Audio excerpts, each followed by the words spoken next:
Huizakok tumani bishingte khoraksa Bangladeshi Rohingya arrest khlaike Irani thanani police bini mung Nur Mustafa paithago bonochuba choklaine nokphang Abdul Wahid nobo arrest khlaike police sangrong salo borokno hangkor darbar nogoti shaka Irani thanani police Pati munate koktoman bishingte Shermanga srangsal horo Irani thanani police rongni thane kaisa huizakok tuman sokaimani mayarmani khoraksa borok phai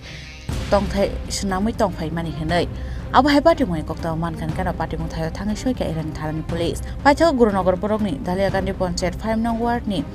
Abdul Wahid mungai khoroksa borokni nogo red khlaiye Nur Mustafa mungai khoroksa Bangladeshi Rohingya arrest khlaika police Pati munate koktoman bishingte Shermanka Nur Mustafa 2012 bishiwa Myanmar Burmani Bangladesh phaimani hinai aboni globo Bangladesh tongmani koktoma paithago 2019 bishiwa India ni Hyderabad samung tangi tongmani Abonyaglo Srangsal horo Bangladesh thangnani bagai phaimani hasteও হনি বসাকা SDPO Jayanta কর্মকার গতকালকে রাত্রিবেলা আমাদের ইরানি থানার কাছে একটা খবর আসে যে ধুলিয়ারকান্দিতে নাকি একজন মায়ানমারের একজন লোক আত্মগোপন করে আছে সেই খবরের ভিত্তিতে গতকালকে রাত্রে আমাদের ইরানি থানার sub inspector Roliana sub inspector Abu Awal এবং এএসআই গোপাল ধন সিনহার নেতৃত্বে একটি পুলিশ বাহিনী ধুলিয়ারকান্দি 5 নম্বর ওয়ার্ডের আব্দুল ওয়াহিদের বাড়িতে রেড করেন রেড করার সময় ওইখানে একটি নূর মুস্তফা যার ডাকনাম বড় ভাই তার বয়স অনুমান 20-22 বছর হবে তাকে পায় প্রাথমিক জিজ্ঞাসাবাদ করা হয় ঘটনাস্থলে জিজ্ঞাসাবাদে সে স্বীকার করে যে সে তার বাড়ি রোহিঙ্গা এবং সে এখানে বাংলাদেশে যাওয়ার উদ্দেশ্যে সে এখানে এসেছে তাকে সাহায্যকারী আরও 2-1 জন আছে টাউটের নাম যেগুলো ইনভেস্টিগেশনে আমাদের কাছে আসছে এরপর ইনভেস্টিগেশনে শুরু হয় একটা কেস একটা রেজিস্টার হয় ইরানি পিএসএ কেস নাম্বার 17/2025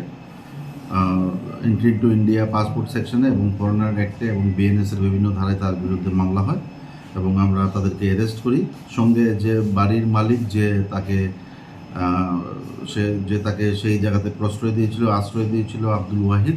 দুজনকে আমরা অ্যারেস্ট করি তাদেরকে এখন জিজ্ঞাসাবাদ চলছে কিছুক্ষণ পরে আমরা তাদেরকে মাননীয় আদালতে প্রেরণ করব সে কখন ভারতে এসেছিল এবং এখন প্রিলিমিনারি ইন্টারোগেশনে নূর মুস্তফা এলাইস বড় ভাই সে স্বীকার করেছে যে সে 2012 সালে মায়ানমার তথা বার্মা থেকে পালিয়ে বাংলাদেশে এসেছিল সেখানে কক্সবাজার ক্যাম্প নাম্বার 9 ওইখানে তাদের ফ্যামিলি আশ্রয় নিয়েছিল তার বাবা মা সহ তারা 9 ভাই বোন তারা ওইখানে আশ্রয় ছিল 2019 সালে সে ভারতবর্ষে আসার পর সে হায়দ্রাবাদে যায় হায়দ্রাবাদে সেখানে গিয়ে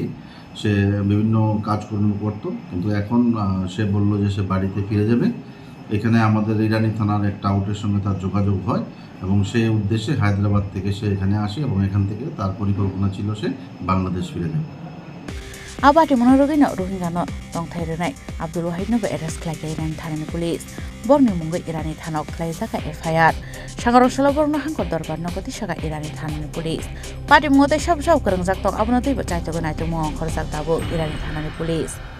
bureau report Chini Khorang